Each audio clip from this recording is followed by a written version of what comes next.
अस्सलाम वालेकुम। आज हम चैप्टर 3 के न्यूमेरिकल नंबर 3.2 को स्टार्ट करने लगे। इससे पिछली वीडियो में हमने न्यूमेरिकल नंबर 3.1 को कवर किया था। अब न्यूमेरिकल नंबर 3.2। सबसे पहला हमारा काम था स्टेटमेंट्स, हमने डाटा फाइंड करना। सबसे पहले आप स्टेटमेंट देखें। The weight of a body is 147 Newton. What is its mass? वो क्या कह रहा है, एक बॉडी है, उसका वेट 147 न्यूटन है। What is its mass? उसका मास क्या होगा? सबसे पहले हमारी हेडिंग होती थी गिवन डाटा की, जो कि हमने स्टेटमेंट से देखना है। पहली हेडिंग हमारे पास क्या आएगी? Given data. गिवन डाटा में देखो उसने क्या दिया हुआ है, उसने दिया the weight of a body. उसने सिर्फ गिवन डाटा में हमें वेट दिया। वेट को डब्ल्यू से डिनोट करते कितना दिया हुआ हमें? 147 न्यूटन, और कुछ नहीं था उसने। फिर दूसरी हेडिंग हमारे पास होती है टू फाइंड।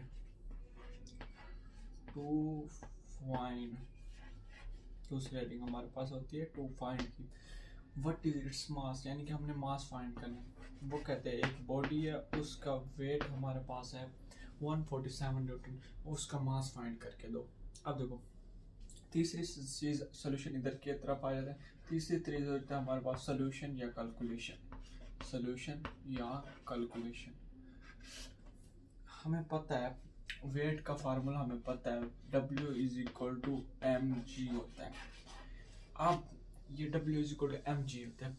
अब ये देखो क्या ये फार्मूला कहाँ से आया, इसका आपको derivation as a rough work के लिए आपने देखो, एक फर्ज को एक टेबल है, इस टेबल पे कोई भी ऑब्जेक्ट पड़ा है, इस टेबल, उस टेबल का ऑब्जेक्ट है, उसका वेट किधर को एक्ट करता है, उसका मास किधर को एक्ट करता है? डाउन की तरफ उसका मास एक्ट करता है। कोई चीज़ ये ऑब्जेक्ट है, चौक है, इसको हम गिराएंगे तो ये नीचे की तरफ एक्ट करेगा, इसका मास होगा। एक मास होता है जो उसे नीचे गिराने में हेल्प करता है, और दूसरी चीज़ होती है जो ग्रेविटी होती है। दूसरी चीज़ क्या होती है? ग्रेविटी होती है कि जो उसे नीचे फॉल डाउन करने में उसकी मदद करती है। एक हमारे पास होता है मास जो उसे फॉल डाउन करता है, दूसरी ग्रेविटी जो उसे नीचे गिराने में मदद करती है, mg। ये फार्मूला यहाँ से ड्राइव किया गया। वेट जो टोटल वेट होता है वो mg का प्रोडक्ट होता है, मास और ग्रेविटी का प्रोडक्ट होता है। जब ये दोनों चीज़ें मिलती हैं तो एक चीज़ का हमें वेट, फर्स्ट सपोज ये चौक एक मेरे हाथ पे पड़ा है, तो इसका वेट कब फील होगा? जब ग्रेविटी एक्ट कर रही हो, यानी कि चाक के ऊपर ग्रेविटी कर रही है, मैं हाथ हटा दूं चाक नीचे गिर जाएगा। दूसरी चीज़ इसका मास एक्ट कर रहा है, तो इस दोनों चीज़ों को मिला के जो चीज़ एक्ट कर रही है वो हमारे पास वेट है। ये हमारे पास फार्मूला आ गया। हमने वेट अब देखो हम इसमें से इसका हमने तो मास फाइंड करना है, तो वेट हम की जगह क्या आ जाएगा? 147। मास हमने फाइंड करना है, ग्रेविटी की वैल्यू क्या है? 10। अब यहाँ ऑप्शन एक और कन्फ्यूजन कि 10 ग्रेविटी की वैल्यू पॉजिटिव है, आएगी नेगेटिव। देखो वेट हमेशा कब कहाँ एक्ट करता है? वेट हमेशा डाउनवर्ड एक्ट करता है। वेट इन दोनों का प्रोडक्ट, ग्रेविटी भी डाउनवर्ड एक्ट करती है, सेम डायरेक्शन में दोनों चीज़ एक्ट करी है, तो 10 की वैल्यू हमने पॉजिटिव लगाई। अब मास को एक साइड पर कर लो, 10 इधर मल्टीप्लाई उधर जाके डिवाइड, 147 आवर 10 हो गया। मास कितना आया? 147 ओवर 10 हो गया, तो हमारे पास ये आ गया 14.7 किलोग्राम। हमारे पास उस ऑब्जेक्ट का मास आ गया हमारे पास। ये हमारे पास हमने फाइंड आउट कर लिया। ये हमारा क्या निकला है? रिजल्ट। एंड पे आपने हेडिंग दे दोगे रिजल्ट की, और रिजल्ट में ये चीज़ लिख दोगे। ये हमारे पास न्यूमेरिकल था 3.2। ये सबसे बड़ा मेन कॉन्सेप्ट था कि ये फार्मूला कहाँ से आया, ये हमने 3.2 सॉल्व कर लिया। अब आगे चलते हैं अगले न्यूमेरिकल की तरफ। अब हमारे पास नेक्स्ट न्यूमेरिकल है 3.3। वो भी न्यूमेरिकल नंबर 3.1 और 3.2 से बिल्कुल रिलेटेड एक ही कॉन्सेप्ट है, बहुत इजी। सबसे पहले हमारा क्या काम? सबसे पहले जब भी आपने न्यूमेरिकल करना है ना, सबसे पहले आपने हेडिंग देखनी है किस चीज़ की? गिवन डाटा की। सीक्वेंस वाइज आपने क्वेश्चंस को सॉल्व करना है, पूरे क्वेश्चन को, ताकि आपको मार्क्स भी पूरे दे दें और किसी जगह पे आपकी मिस्टेक भी ना हो, मिसअंडरस्टैंडिंग भी ना हो, वैल्यूज भूल जाए, कैलकुलेशन में मिस्टेक ना। सबसे पहले गिवन डाटा। अब इस स्टेटमेंट को पढ़ो, उसमें से डाटा जो दिया है उसे यहाँ पे डिटो कॉपी करके छाप डालो। सबसे पहले how much a force is needed to prevent a body of mass. Mass कितना दिया गया? 10 kg। पहले डाटा लिख लो, फिर कॉन्सेप्ट लो। मास कितना दिया गया हमारे पास? 10 kg, ठीक है, फ्रॉम फॉलिंग, और कुछ भी नहीं दिया गया आपको। दूसरी चीज हमारे पास क्या होती है? टू फाइंड दूसरी चीज हमारे पास टू फाइंड, देखो टू फाइंड में ये लाइन देखो, हाउ मच अ फोर्स, यानी इसका मतलब हमारे पास आ गया कि हमने फाइंड क्या करनी है, हमने फाइंड करनी है फोर्स, हमने फोर्स फाइंड करनी है, फोर्स फाइंड करनी है, ठीक है। तीसरी चीज आगे सोल्यूशन, हम आगे सोल्यूशन, जब आगे आप सोल्यूशन पे हम आ गए, सोल्यूशन पे आने के बाद आपने फिर से देखना है, कॉन्सेप्ट को देखना है।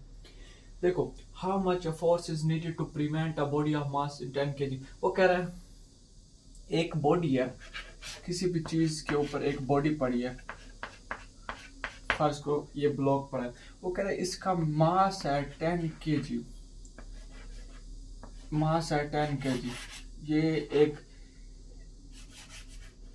सपोज कर लो ये बॉडी है, किसी चीज पे, किसी टेबल पे पड़ी है, इसका मास है 10 kg, उस बॉडी का मास। अब वो हमसे क्वेश्चन में कह रहे हैं कितनी फोर्स इस टेबल ने उस बॉडी पे लगाई होगी, यानी कि टेबल की लेग्स ने, फर्ज करो ये मेरे पास एक बॉडी है, इसका मास है 10 kg, मैं कितनी फोर्स लगाऊं कि ये इसको यहाँ पे पकड़ के खड़ा रहूं, कि अगर मैं वो फोर्स हटा दूं तो ये गिर जाए, प्रिवेंट फ्रॉम फॉलिंग, यानी कि मैं कितनी फोर्स लगाऊं कि वो बॉडी वहीं पे स्टिक होके मेरे हाथ के ऊपर पड़ी रहे 10 kg की बात, ये कॉन्सेप्ट को कह रहा है, यानी कि हमने फोर्स मालूम करनी है।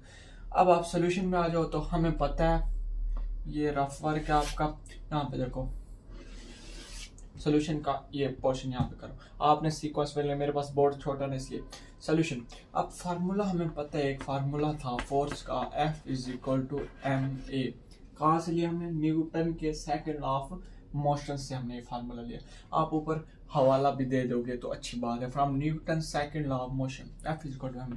अब ये देखो F m तो हमारे पास आ गया, यहाँ पे जो a है ना वो g के इक्वल होगा, हमने चैप्टर 2 में पढ़ा, जब भी हाइट की बात होगी, कोई ऑब्जेक्ट हाइट पे होगा तो उसका एक्सेलरेशन ग्रेविटेशनल एक्सेलरेशन कहलाएगा। चैप्टर 2 में हमने दो चीजें देखी, जब भी चीज हाइट पे होगी तो उसका डिस्टेंस h में बदल जाएगा और उसका एक्सेलरेशन ग्रेविटेशनल एक्सेलरेशन कहलाएगा। तो यहाँ पे हमारे पास आ गया g, वैल्यू पुट कर लो, मास कितना है हमारे पास 10, ग्रेविटी की वैल्यू 10, मास कितना 10, ग्रेविटी की वैल्यू 10। अब फिर से वही मसला कि हम ग्रेविटी की पॉजिटिव लगाएंगे या ग्रेविटी की नेगेटिव लगाएंगे। अब सपोज m और g है, m और g, मास भी नीचे एक्ट करता है, ग्रेविटी भी नीचे एक्ट करती है, तो दोनों की वैल्यू हमारे पास, ग्रेविटी की वैल्यू क्या आएगी, पॉजिटिव।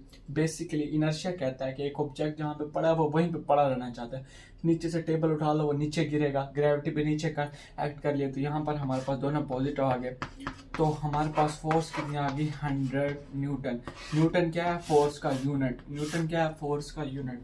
सबसे बड़ी मिस्टेक कहाँ होती है न्यूमेरिकल सॉल्व करने में, कि ये एक नंबर का यूनिट होता है जो बच्चे अक्सर नहीं लगाते। एंड चीज हमने देखी थी कि एंड में हम क्या लिखते हैं, रिजल्ट, कितनी फोर्स हमें चाहिए प्रिवेंट करने के लिए, 100 Newton for falling, prevent from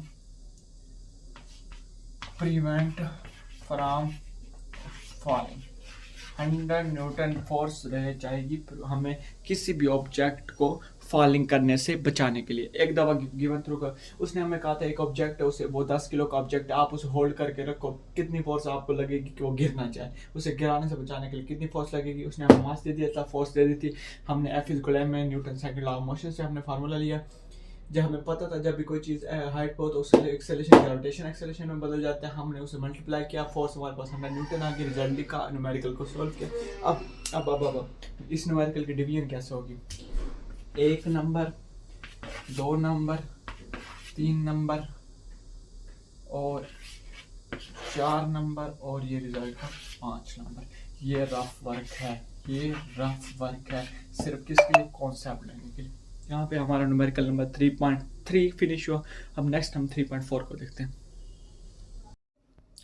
अब हम देखते हैं न्यूमेरिकल नंबर 3.4 को। सबसे पहले हमने हेडिंग दी गिवन डाटा की। गिवन डाटा हमने कहाँ से निकालना था, स्टेटमेंट से। सबसे पहले गिवन डाटा कहाँ से निकालना है, स्टेटमेंट। देखो स्टेटमेंट में पहले वैल्यूज देख लो कौन कौन से दी गए।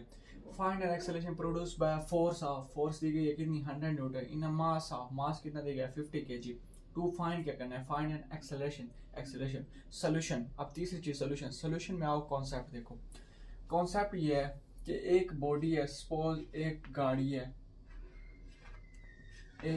है, उसका मास है 50 kg, उसका मास है गाड़ी का 50 kg। उस पे हमने फोर्स लगाई है 100 न्यूटन की।